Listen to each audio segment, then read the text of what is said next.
berakhirnya bolehnya seseorang makan dan minum saat sahur itu sampai kapan, Pak Dokter? Selama belum selesai azan masih boleh.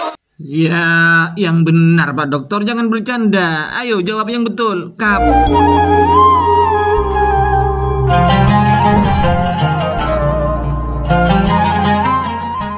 Assalamualaikum warahmatullahi wabarakatuh. Alhamdulillahirabbil alamin, wassalatu wassalamu ala sayyidina Muhammadin asrofil mursalin wa ala alihi wa sahbihi ajmain, amma ba'du. Sahabat-sahabat Aswaja, seluruh subscriber, seluruh penonton semuanya tanpa terkecuali, saya tak lupa untuk mendoakan teman-teman semua. Semoga Allah subhanahu wa ta'ala senantiasa memberikan rahmatnya, taufiknya, hidayahnya, maufirahnya, memberikan kelancaran rezeki dan kesehatan kepada kita semua. Amin, Allahumma amin. Baik, saat ini saya akan melakukan tanya jawab terhadap Ustadz Khalid Basalamah, mengetes kemampuan bidang fikih Ustadz Khalid Basalamah, ya. Saya akan menanyakan beberapa hukum fikih terhadap beliau. Baik, langsung saja saya panggil Ustadz Khalid Basalamah. Dr. Khalid Basalamah, silahkan maju. Yang pertama, silahkan dijawab untuk Pak Dr. Khalid Basalamah. Bagaimana hukumnya jika misalnya Anda, Pak Dokter, ada orang menginjak kotoran kucing, batal apa tidak? Silahkan dijawab Pak Dokter. Batal, kecuali hewan yang halal dimakan dagingnya. Kalau yang bisa dimakan dagingnya, batal apa enggak, Pak? Seperti ayam, kambing, itu baru cukup dicuci saja.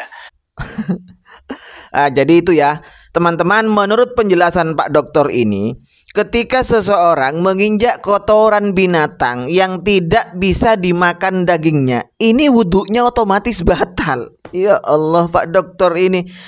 Di mana kamu dapat keterangan seperti itu, Pak Dokter? Di mana dapat keterangan seperti itu kamu? Bahwa ketika seseorang menginjak kotoran binatang yang tidak bisa dimakan dagingnya, itu bisa membatalkan wudhu. Sementara kalau binatangnya bisa dimakan dagingnya, cukup dicuci saja. Ya Allah, Pak Dokter ini. Padahal semua ulama dari mazhab yang 4, kita tidak usah ke Al-Quran dan hadis, tidak akan mampu. Jamaah Wahabi ini silakan kalau mampu datangkan, dukung Ustadz Khalid Basalamah itu dengan menggunakan Al-Quran dan hadis. Jangankan menggunakan Al-Quran dan hadis, menggunakan mazhab yang 4 atau ulama mazhab ini, tidak ada yang mendukung pernyataan Khalid seperti itu. Jadi kalau menginjak kotoran kucing batal wudhunya, kalau menginjak kotoran ayam cukup dibasuh kakinya saja yang menginjak. Ini keliru, ini salah.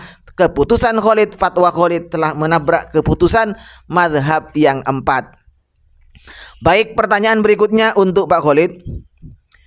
Bagaimana jika seseorang tidak membasuh kepala saat wudhu? Sah wudhunya apa tidak? Silakan dijawab Pak Dokter. Setahu saya sah saja. Beneran sah nih. Coba diulang lagi Pak Dokter. Sah apa tidak? Setahu saya sah saja. Oh, jadi setahu Pak Dokter itu sah ya? Kenapa kok sah itu Pak Dokter? Bisa diulas sedikit kenapa dikatakan sah kalau seperti itu? Anda beranggapan setahu Pak Dokter sah. Bisa dijelaskan sedikit Pak Dokter? Karena membasuh kepala bagian daripada sunnah. Oh iya. Jadi yang Anda mengatakan setahu saya sah karena beranggapan bahwa membasuh kepala itu bagian dari sunnah wudhu ya.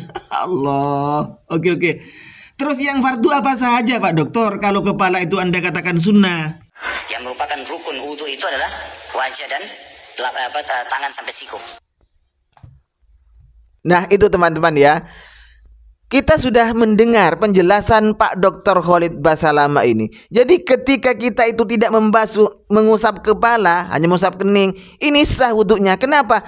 Karena mengusap kepala itu bukan bagian dari fardu wudhu, bukan bagian dari rukun wudhu. Karena yang menjadi rukun wudhu, menjadi fardu wudhu menurut Dr. Khalid Basalamah hanya wajah dan tangan sampai siku. Jadi mengusap kepala dan kaki ini adalah bagian dari sunnah saja. Ya Allah, Pak Dokter, ini jelas sudah pendapatnya Pak Dokter ini menabrak Al-Quran, menabrak hadis, menabrak ijma ulama, bahkan penjelasan ustadz-ustadz mereka, syekh-syekh mereka sendiri di Arab Saudi. Tidak ada Pak Dokter ya.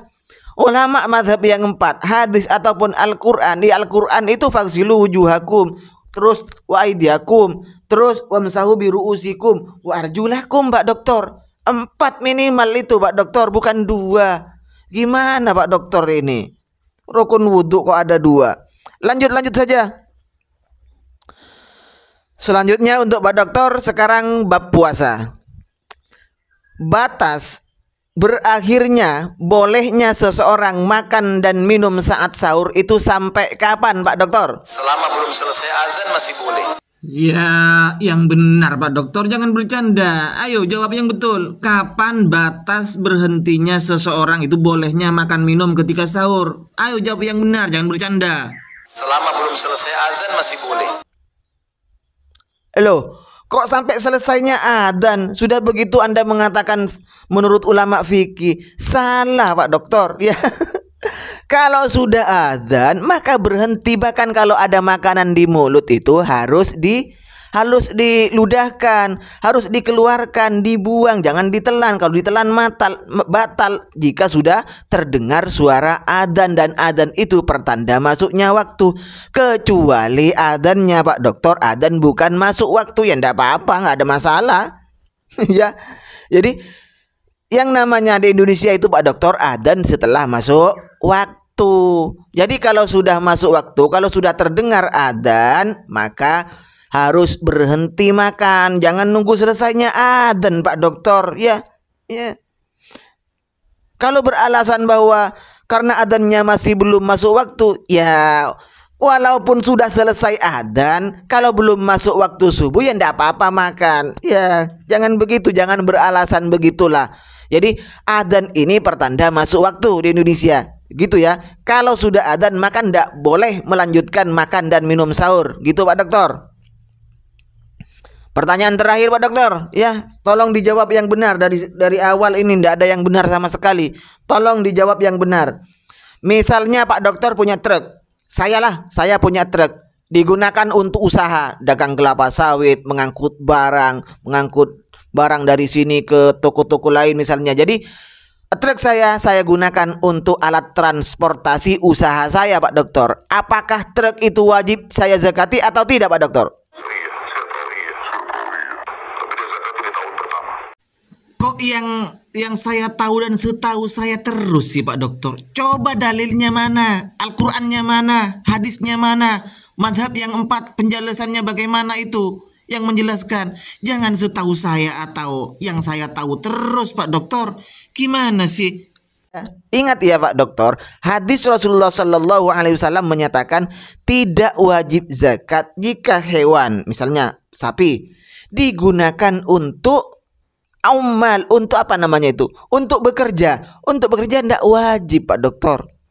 Jadi kendaraan yang digunakan untuk bekerja sebagai alat untuk usaha itu tidak wajib dizakati ya. Belajar lagi Pak Dokter, nanti saya soal lagi. Ya itulah teman-teman tanya jawab kami dengan Pak Dr. Khalid Basalamah. Tetapi beberapa pertanyaan ini oleh beliau tidak ada yang dijawab dengan benar sama sekali. Baiklah, mohon maaf untuk teman-teman dan Pak Dokter ya, mohon maaf. Lain kali tolong jawabannya yang benar Pak Dokter. Wa akhirun minni, wassalamualaikum warahmatullahi wabarakatuh.